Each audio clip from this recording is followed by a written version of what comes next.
israelitas. Os da carne não tem nada garantido para si. Mas pertence a nós a adoção, pertence a nós a glória, pertence às alianças? Não. Deus nunca fez pacto com essa nação segundo a carne. Alguém diz, como não? Inclusive hoje em dia existem alguns irmãos americanos que são pessoas sérias, não somente sérias, mas são pessoas eruditas. Não somente eruditas, mas são pessoas que pregam a palavra de Deus e que nada tem a ver com o tal do evangelho da prosperidade, mas são homens que procuram pregar a palavra de Deus, mas são tanto tendenciosos a convergir toda a escritura para Israel segundo a carne. Por isso que eles vivem em função de Israel como nação material e física, e dizem, Deus tem um pacto com esse povo. Será que é isso que a Bíblia diz? Olha aqui, nem todos os que são israelitas são de fato israelitas. Mas por que não? Diz o versículo 7: nem por serem descendentes de Abraão são todos seus filhos, mas em Isaque será chamada a sua descendência. Aí Esaú poderia falar, sim, mas eu sou filho de Isaque. Mas esse Isaque, em quem será chamada a sua descendência, não é o Isaque, é outro Isaque. Então nós temos dois Isaques, um Isaque segundo a carne, um Isaque segundo a promessa. Nós temos dois tipos de israelitas, um israelita segundo a carne, um israelita segundo a promessa. Ô bispo, mas quem é esse Isaque de que fala aqui? Abra sua Bíblia rapidamente em Gálatas capítulo 3 e leia comigo o versículo 16. Ora, as promessas foram feitas a Abraão e ao seu descendente. Não diz, aqui o apóstolo faz uma correção, e aos descendentes, como se falando de muitos, porém como de um só, e ao teu descendente que é. Quem é o descendente de Abraão? É Cristo. Então o Isaque que nasceu de Sara é aquele que deu origem aos israelitas segundo a carne. Mas é Cristo, o Isaque de Deus, que dará origem a uma linhagem celestial, eleitos pela graça, em nada dependente da carne, em nada dependente das obras, em nada dependente do homem. É por isso que Deus, na sua sabedoria infinita, falou a Abraão, a tua descendência será como a areia da praia do mar e como as estrelas dos céus. Por quê? Já está aqui implícito, como a areia do mar é uma linhagem segundo a carne. Olha, o mar está aqui, é terreno, e as estrelas é uma linhagem celestial segundo a eleição da graça. E o princípio dessa eleição não é o mérito humano, não são as obras humanas, mas o mérito é de Cristo, porque é nele que nós somos eleitos. Porque o Senhor me elegeu? Com qual base elegeu? No seu amor infinito, no seu amor intenso, e com a base legal do sacrifício do seu Filho Jesus Cristo. É por isso que em Efésios é dito que nele, em Cristo, no Isaque de Deus, no Isaque celestial, é que nós fomos escolhidos e predestinados. Porque se fosse no Isaque carnal, todos falariam assim, olha, nós somos salvos. E por quê? Porque somos todos filhos de Abraão e de Isaque.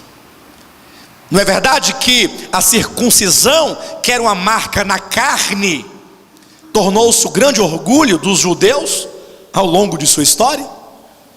Por que os judeus se orgulhavam? Porque nós, os circuncidados, somos os filhos de Abraão. Aí Paulo fala negativo, nem não é porque todos são filhos de Abraão que são todos israelitas, porque o que vai prevalecer não é o nascimento carnal, nem a aliança do Sinai. O que vai prevalecer é a eleição da graça. Por isso diz no versículo 7: nem por serem descendentes de Abraão são todos seus filhos, mas em Isaque, no caso, de acordo com Gálatas capítulo 3, versículo 16, mas em Cristo será chamada a tua descendência.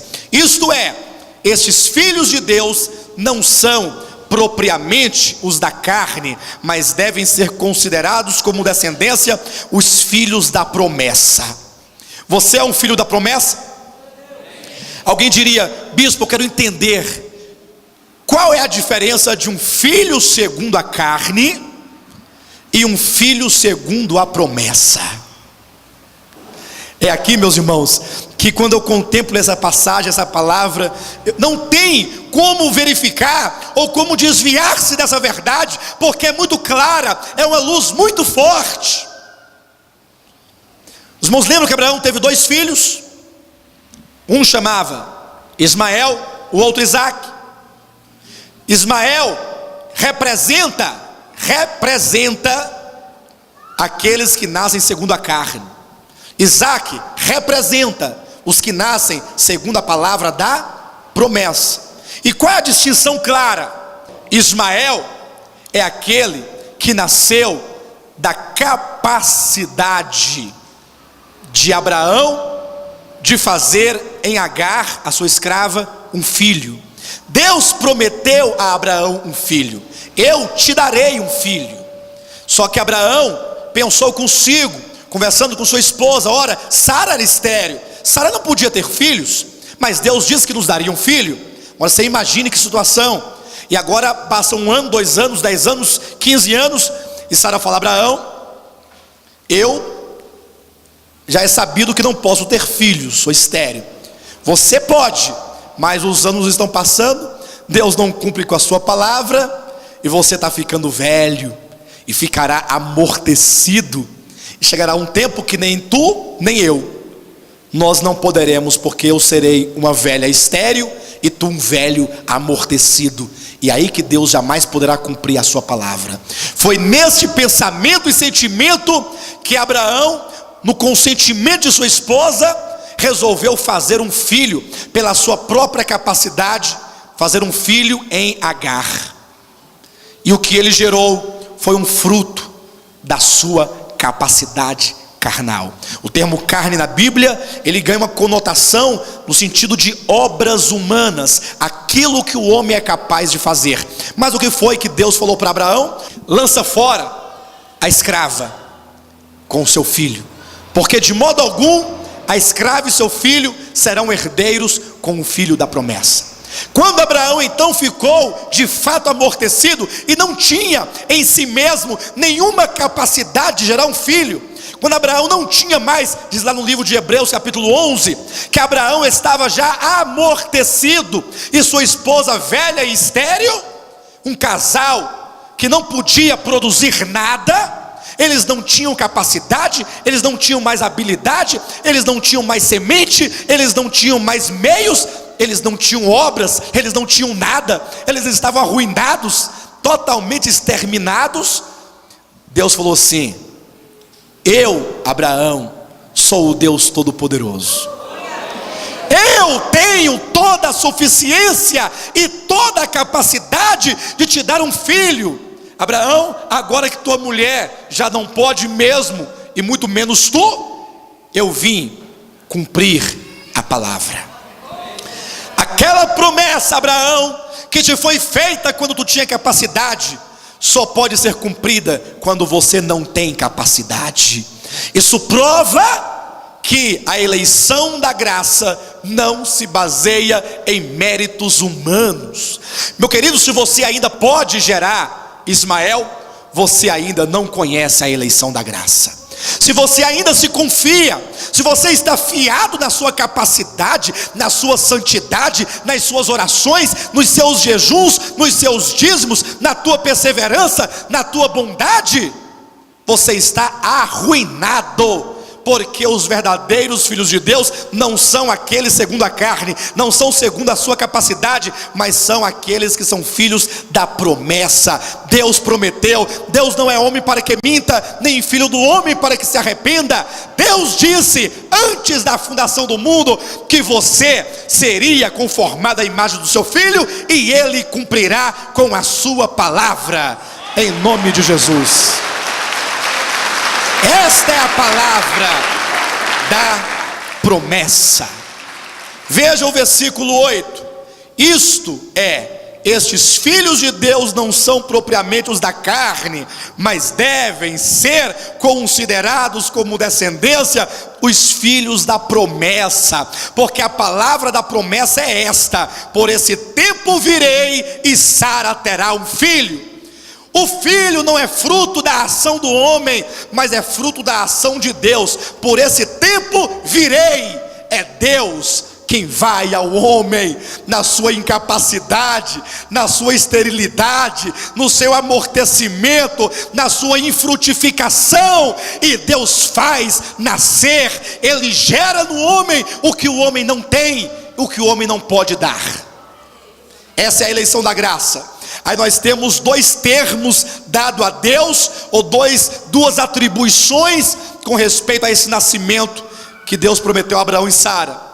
Abraão era um homem amortecido, o que significa que outrora ele tinha capacidade sexual para fazer um filho, mas que agora velho, uma vez amortecido, já não podia mais. E Sara, desde que nasceu, nunca teve capacidade de gerar filhos, porque já nasceu estéril, nunca teve semente.